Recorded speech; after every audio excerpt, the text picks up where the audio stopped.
तो आज का पहला प्रश्न आप स्क्रीन पर देख रहे हैं, किस चीनी जनरल ने कनिष्क को हराया था? तो पेंग चाओ नाम के चीनी जनरल ने कनिष्क को हराया था। कनिष्क बौद्ध धर्म की किस शाखा का अनुयायी था? तो महायान शाखा का कनिष्क अनुयायी था। प्राचीन भारत के महानतम व्याकरण विद्वान पतंजलि किसके समकालीन थे? तो पुष्यमित्र के समकालीन थे। भारत में किसके द्वारा पहली बार सैनिक शासन व्यवहार में लाया गया? तो इंडो ग्रीकों के द्वारा भारत में पहली बार सैनिक शासन व्यवहार में लाया गया। ईसा पूर्व दूसरी सदी के आरंभ में उत्तरी अफगानिस्तान में किसका शासन था? तो बैक्ट्रिया का शासन था। प्राचीन भारत में किसने नियमित रूप से सोने के सिक्के चलाए? तो कुषाण वंश के शासकों ने नियमित रूप से सोने के सिक्के चलाए। सतवाहनों का समाज कैसा था? तो मात्र सत्तात्मक सतवाहनों का समाज था। कनिष्क किस जाति से संबंधित था? तो चीन की यूंची जनजाति से कनिष्क संबंधित था। भारत का आइंस्टाइन किसे कहा जाता है? तो नागार्जुन को भारत का आइंस्टाइन कहा जाता है। पुष्यमित्र शुंग किस धर्म से किस धर्म का समर्थक था? तो ब्राह्मण धर्म का पुष्यमित्र जो है वह समर्थक था। अगला क्वेश्चन आपके सामने है, बेस नगर में स्थित गरुड़ स्तंभ का निर्माण किसने कराया? तो हेलियोडोर ने बेस नगर में स्थित गरुड़ स्तंभ का निर्माण कराया है। गार्गी संहिता क्या है? तो यह एक प्रकार से ज्योतिष ग्रंथ है। गार्गी संहिता की रचना किसने की थी? तो कात्यायन ने गार्गी संहिता की रचना की थी। कुषाण वंश की स्थापना किसने की? तो कुजुला कडफिसेस ने कुषाण वंश की स्थापना की थी। कनिष्क को शासक कनिष्क को शासन कब प्राप्त हुआ था? तो 78 ईस्वी में कनिष्क को शासन प्राप्त हुआ था। कनिष्क के कुल का अंतिम शासक कौन था? तो वासुदेव प्रश्न का सही उत्तर है। कामसूत्र की रचना किसने की थी? तो वात्सायन ने कामसूत्र की रचना की थी। पक्की ईंटों का शुभारंभ किसके काल में हुआ? तो कनिष्क के काल में पक्की ईंटों का शुभारंभ हुआ। किस प्रसिद्ध ग्रंथ को बौद्ध धर्म का विश्वकोश कहते हैं? तो महाभी भाषा शास्त्र को बौद्ध धर्म का विश्वकोश कहते हैं। खारवेल किस वंश का शासक था? तो चेदी वंश का शासक था। किस पुराण में 19 सतवाहन शासकों के शासन की चर्चा है? तो वायु पुराण में 19 सतवाहन शासकों के शासन की चर्चा है। भारतीय संविधान के राज्य के नीति निर्देशक सिद्धांत जो हैं शामिल करने का मुख्य उद्देश्य क्या था?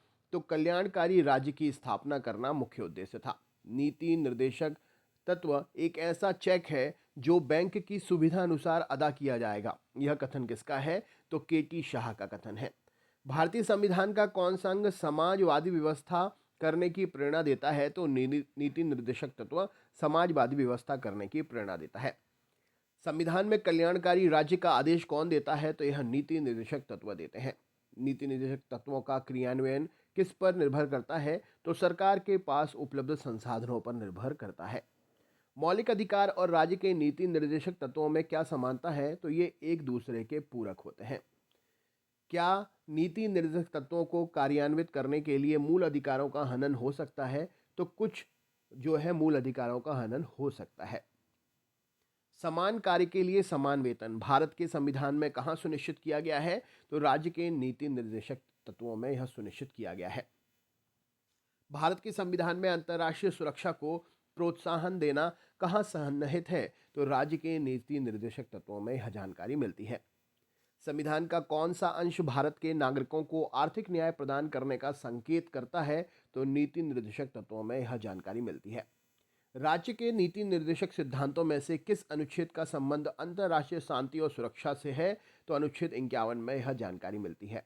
राज्य के नीति निर्देशक सिद्धांतों के अनुसार किस आयु तक के बच्चों को निःशुल्क और अनिवार्य शिक्षा प्रावधान है? तो 14 वर्ष सही उत्तर हो जाएगा। भारत के किस राज्य में समान नागरिक संहिता लागू है? तो गोवा प्रश्न का सही उत्तर है। नीति निर्देशक तत्वों का महत्व किसके लिए है? तो राज्य के लिए है। समान न्याय निशुल्क विधि सहायता का प्रावधान किस अनुच्छेद में है? तो अनुच्छेद 39A में है। राज्य के नीति निर्देशक तत्वों में कौन सा अधिकार शामिल नहीं है? तो सूचना का अधिकार शामिल नहीं है। किसी राज्य की कार्यपालिका की शक्ति किस में निहित होती है? तो राज्यपाल में निहित होती है। राज्यपाल की नियुक्ति कौन करता है? तो राष्ट्रपति जी करते हैं। किसी व्यक्ति को हटाने का प्रावधान संविधान में नहीं है, तो राज्यपाल को हटाने का प्रावधान संविधान में नहीं है। राज्यपाल का काल कितने वर्ष का होता है? तो कार्यकाल 5 वर्ष का होता है। राज्यपाल का वेतन भत्ता किस कोष से आता है? तो राज्य की संचित निधि के द्वारा राज्यपाल का वेतन भत्ता दिया जाता है। राज्य सरकार का संवैधानिक प्रमुख कौन होता है? तो राज्यपाल होता है। राज्यपाल अपना त्यागपत्र किसे देता है? तो राष्ट्रपति जी को देता है। राष्ट्रपति शासन में राज्य का संचालन कौन करता है? तो राज्यपाल करता है।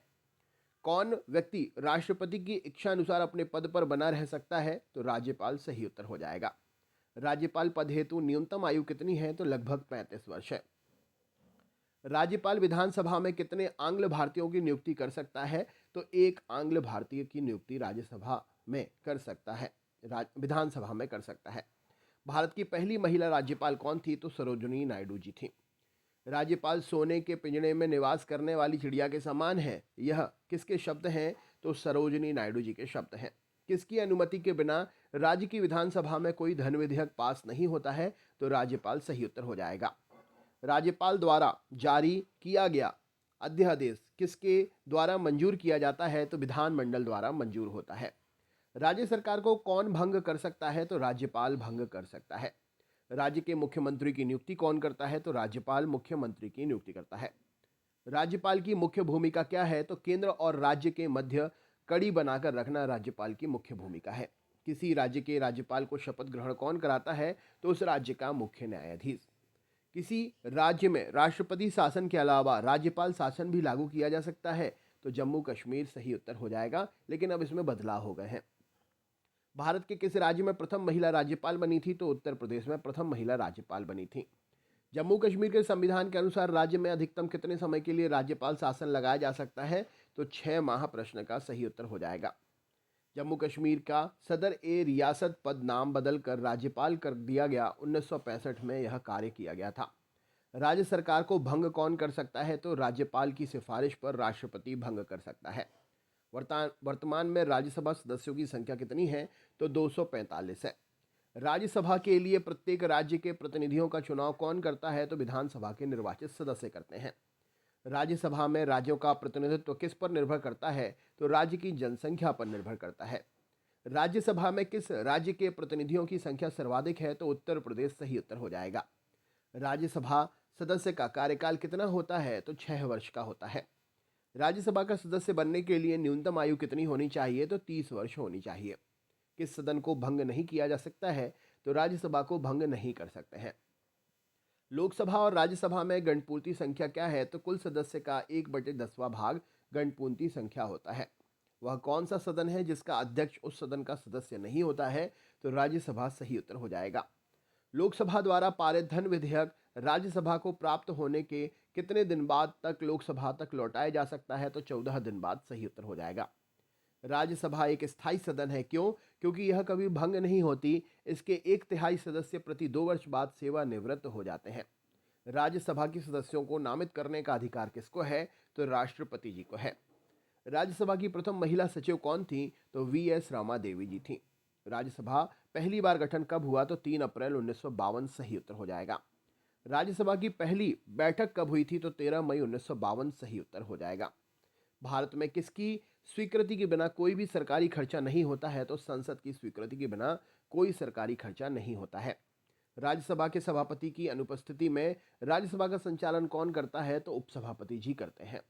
राज्यसभा के द्विवार्षिक चुनाव का अधिसूचना कौन जारी करता है? तो निर्वाचन आयोग सही उत्तर हो जाएगा। केंद्रीय संसद राष्ट्र हित में राज्य सूची के विषयों पर कानून कब बना सकती है? तो राज्यसभा में उपस्थित सदस्यों को 2/3 बहुमत के द्वारा यह कानून बना सकती है। राज्यसभा की 2 बैठकों के मध्य समयांतराल कितना होना चाहिए? तो अधिकतम 6 माह का होना चाहिए। किन राज्यों का राज्यसभा में प्रतिनिधित्व नहीं है? तो अंडमान निकोबार, चंडीगढ़, दादर नगर हवेली, लक्षद्वीप, दमन दीप, इनका राज्यसभा में कोई प्रतिनिधित्व नहीं है। राज्यसभा के प्रति उत्तरदायी कौन नहीं होता है? तो मंत्रिपरिषद उत्तरदायी नहीं होती है। भारत के कौन से प्रधानमंत्री राज्यसभा के सदस्य रहे हैं? तो श्रीमती इंदिरा गांधी और मनमोहन सिंह सही उत्तर हो जाएगा। जनता द्वारा प्रत्यक्ष रूप से निर्वाचित सदन को क्या कहते हैं? तो यह सदन लोकसभा कहलाता है। संविधान में लोकसभा के सदस्यों की मूल संख्या कितनी है? तो 552 है। वर्तमान में लोकसभा के कितने सदस्य हैं? तो 545 सदस्य हैं। राष्ट्रपति आंग्ल भारतीय समुदाय के कितने प्रतिनिधियों को लोकसभा में नामित कर सकता है? तो 2 सदस्यों को नामित कर सकता है। लोकसभा में किस आधार पर सीटें आवंटित होती हैं? तो जनसंख्या के आधार पर सीटें आवंटित होती हैं। वर्तमान लोकसभा में प्रत्येक राज्य के लिए स्थानों का आवंटन किस पर आधारित है? तो 1971 की जनगणना पर आधारित है। कौन सी लोकसभा के चुनाव 4 चरणों में हुए थे? तो 14वीं लोकसभा के चुनाव 4 चरणों में हुए थे। लोकसभा का सदस्य बनने के लिए न्यूनतम आयु कितनी होनी चाहिए? तो 25 वर्ष सही उत्तर हो जाएगा। कौन सा राज्य सबसे अधिक प्रतिनिधि लोकसभा में भेजता है? तो उत्तर प्रदेश सही उत्तर है। किन बड़े राज्यों में लोकसभा सीटें समान हैं? तो आंध्र प्रदेश और पश्चिम बंगाल में समान है सीटें। उत्तर प्रदेश के बाद सबसे अधिक संसदीय क्षेत्र किस राज्य में है? तो महाराष्ट्र सही उत्तर हो जाएगा। किस राज्य में लोकसभा सदस्यों की संख्या सबसे कम है? तो नागालैंड, सिक्किम और मिजोरम में यह संख्या कम है। लोकसभा का नेता कौन होता है? तो प्रधानमंत्री जी सही उत्तर हो जाएगा। लोकसभा का नेता कौन होता है? तो लोकसभा का अध्यक्ष प्रश्न का सही उत्तर हो जाएगा। भूतपूर्व सांसद सदस्यों को पेंशन व्यवस्था कब लागू हुई? तो 1976 में लागू हुई थी। लोकसभा में कम से कम कितने सत्र जरूरी हैं? तो वर्ष में 2 सत्र कम से कम जरूरी हैं। तो दोस्तों ये था आज का वीडियो।